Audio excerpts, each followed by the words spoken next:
बिस्मिल्लाहिर्रहमानिर्रहीम। अस्सलाम वालेकुम। कैसे हैं आप सब? उम्मीद करती हूँ सब खैरियत से होंगे। तो सबसे पहले दुरूद शरीफ अल्लाहुम्मा सल्ली अला मुहम्मद व आले मोहम्मद सल्लल्लाहु अलैहि वसल्लम।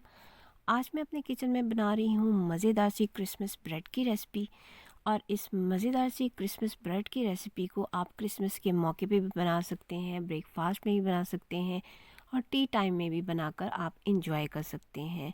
ये बहुत ही मज़े की ब्रेड की रेसिपी तैयार होती है और इस मज़े की रेसिपी को आप पिकनिक के मौके पर भी बनाकर साथ ले जा सकते हैं। तो इस रेसिपी को बनाने के लिए हमें जिन जिन चीज़ों की ज़रूरत पड़ेगी वो तमाम चीज़ें हमने ले ली हैं। उसमें सबसे पहले हमने लिया है मैदा। मैदा हमने लिया है तकरीबन पौने 2 कप। और मैदे के साथ हमने ली है ब्राउन शुगर। मैं इसमें ब्राउन शुगर डाल रही हूँ, आप चाहें तो थोड़ा सा चेंज भी कर सकते हैं, दूसरी शुगर भी डाल सकते हैं। मैंने 2/3 के करीब ब्राउन शुगर ली है। साथ में मैंने लिया है वनीला एसेंस, जो कि हम 1 टीस्पून के करीब इसमें शामिल करेंगे। वनीला एसेंस के साथ हमने इसमें 2 अंडे लिए हैं और 2 अंडे इसमें शामिल करेंगे हम इस ब्रेड में। और उसके अलावा हम इसमें लेंगे बेकिंग पाउडर, जो कि मैंने 2 टीस्पून लिया है। इसमें सॉल्ट भी जाएगा, जो कि मैं रखना भूल गई हूँ, तकरीबन 1/4 टीस्पून या 1/8 टीस्पून के करीब। अखरोट लिए मैंने हाफ़ कप। अगर मैकेडेमिया नट्स मिल जाए तो आप इसमें ज़रूर शामिल करें। बेकिंग पाउडर मैं इसमें मैदे में शामिल कर रही हूँ। और मैदे में बेकिंग पाउडर शामिल करने के बाद हम अच्छी तरह से इसे मिक्स कर देंगे। बेकिंग पाउडर डालने के बाद हम यहाँ पे मैंने अखरोट ले लिए हाफ़ कप के करीब। आपको मैकडैमिया नट्स मिल जाए तो वो भी आप इसमें शामिल कर सकते हैं, बल्कि जाते वही हैं, लेकिन चूँकि मेरे पास नहीं है इसलिए मैंने अखरोट लिए हैं। साथ ही मैंने ग्लेज़ चेरीज़ ले ली हैं, जो कि मेरे पास 1 कप के करीब है और मैंने इसे छोटे छोटे चंक्स में काट लिया है। रेड चेरी के साथ अगर आपको ग्रीन चेरीज़ मिल जाए तो वो भी आप ज़रूर शामिल करिएगा, ज़रा खूबसूरत सा कलर आता है। ना मिले तो आप रेड चेरी से मेरी तरह काम चला लीजिएगा। इसके साथ ही मैंने बटर लिया है 1/3 के करीब, जिसे मैंने हल्का सा मेल्ट कर लिया है। अब इन चीज़ों के साथ हम बनाएंगे ये मज़ेदार सी क्रिसमस ब्रेड की रेसिपी। अब यहाँ पर मैदे में बेकिंग पाउडर मैंने शामिल कर लिया था और मैं सॉल्ट इसमें शामिल करूँगी 1/4 टीस्पून के करीब, या आप 1 चुटकी के करीब इसमें शामिल कर दें। मैदे में ये दोनों चीज़ें डालने के बाद हम अच्छी तरह से मिक्स कर लेंगे।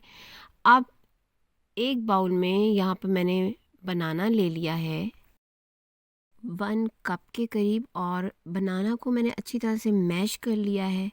कांटे की मदद से आप भी इसे अच्छी तरह से मैश कर लें।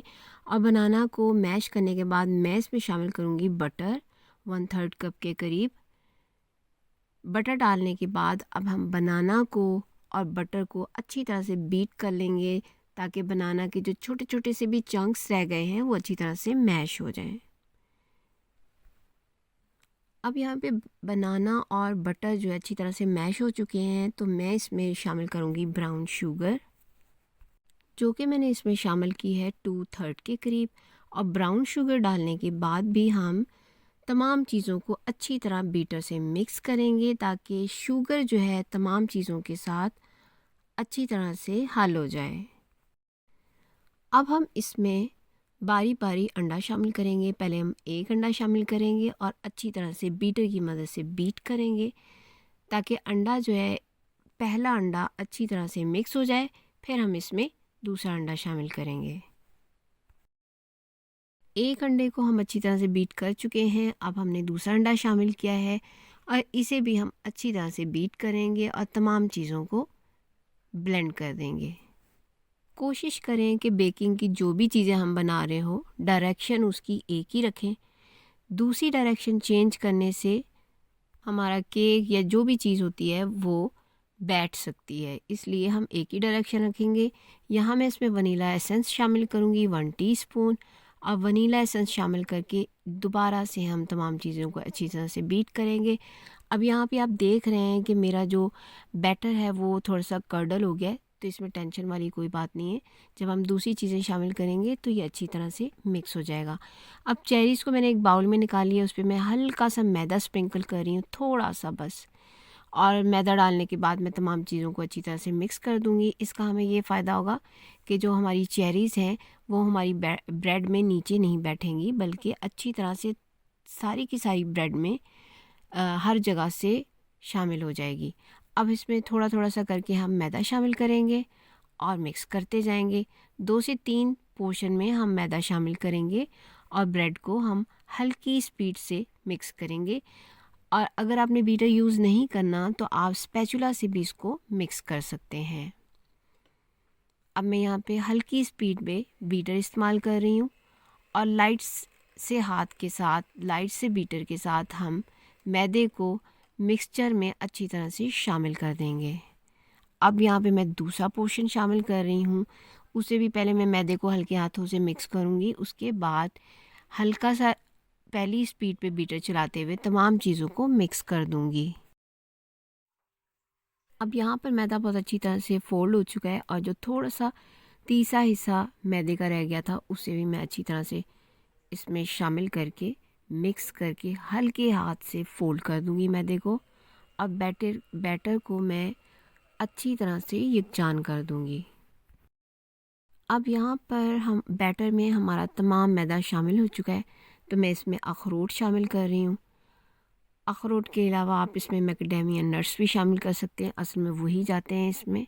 तो मैं तो इसमें अखरोट शामिल कर रही हूँ और अखरोट को भी अच्छी तरह से मिक्स करने के बाद मैं इसमें चेरीज़ शामिल कर दूँगी, जिसे मैंने कोट किया था हल्के से मैदे के साथ। और इन तमाम चीज़ों को मिक्स करने के बाद मैं इसे ग्रीस किए हुए लोफ टिन में शिफ्ट कर दूँगी। सांचे को मैंने अच्छी तरह से ग्रीस कर दिया था और नीचे भी उसके पेपर लगा दिया था। अब इसे मैं देचकी में बेक कर रही हूँ।